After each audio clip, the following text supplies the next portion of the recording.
Hello and welcome to our series on forage conservation. We will cover the fundamentals of silo monitoring, i.e. silo controlling in the narrower sense. The broader concept of silo controlling starts with demand-oriented feed and cultivation planning, extends through yield recording and the feed value of the ensiled material up to the evaluation of the finished silage and the resulting animal performance. Controlling enables the management and ensures operational processes.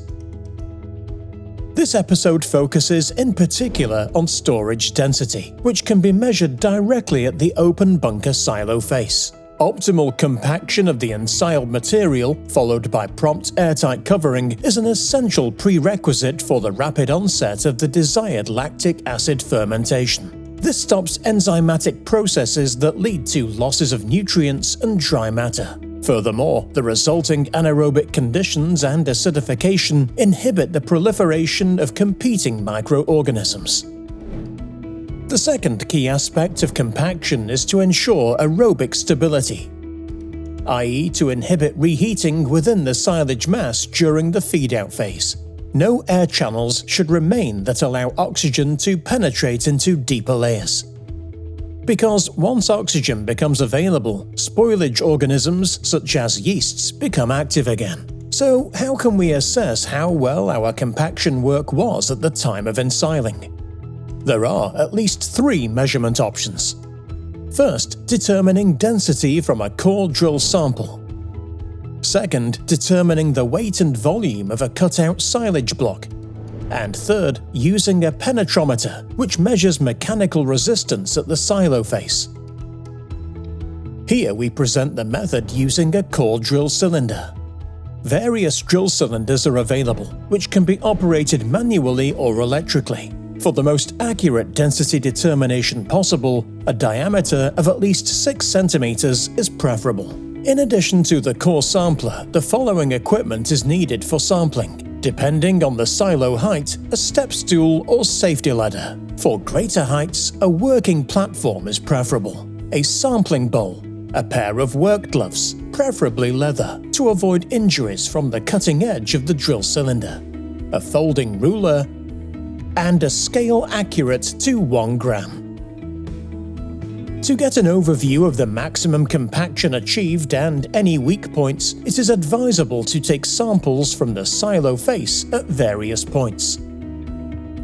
Experience shows that compaction is highest in the lower center, while the material is loosest at the top and particularly at the edges. Therefore, the density of different layers should be determined across the open face.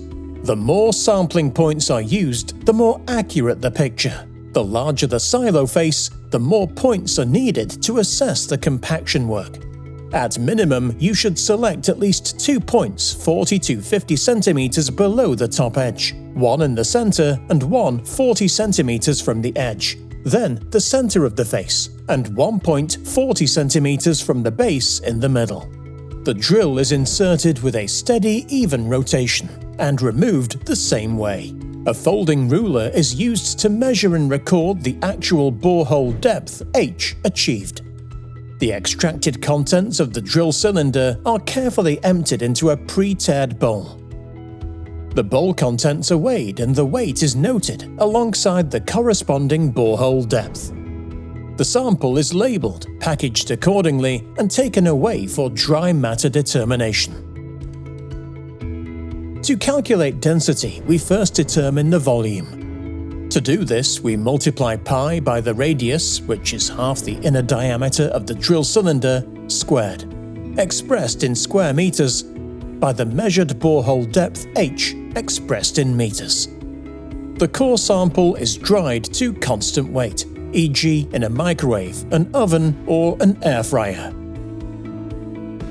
Density is calculated as the quotient of the dry weight in kilograms divided by the volume in cubic meters. How should the values determined for the individual zones and layers be interpreted? Various scientific studies have been conducted on this. From these, the target ranges shown here for maize and grass silage have been derived along with the reference values for other forage crops depending on the dry matter content. For example, for a maize silage with 35% dry matter, 260 kg dry matter per cubic meter is in the optimal range.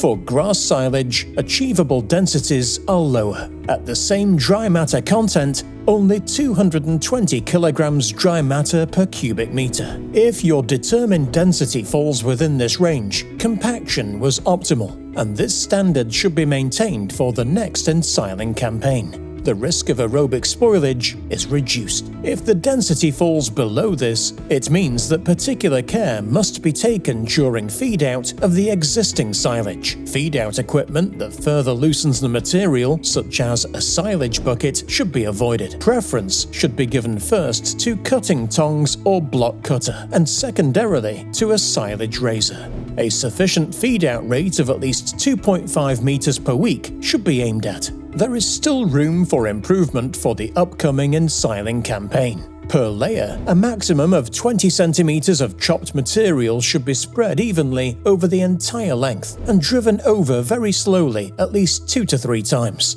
Pay particular attention to the problem zones, namely the edges and the upper layers.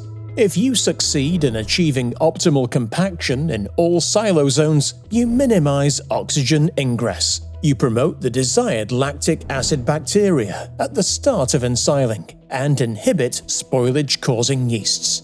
An important contribution to the quality and shelf life of your forage has been made.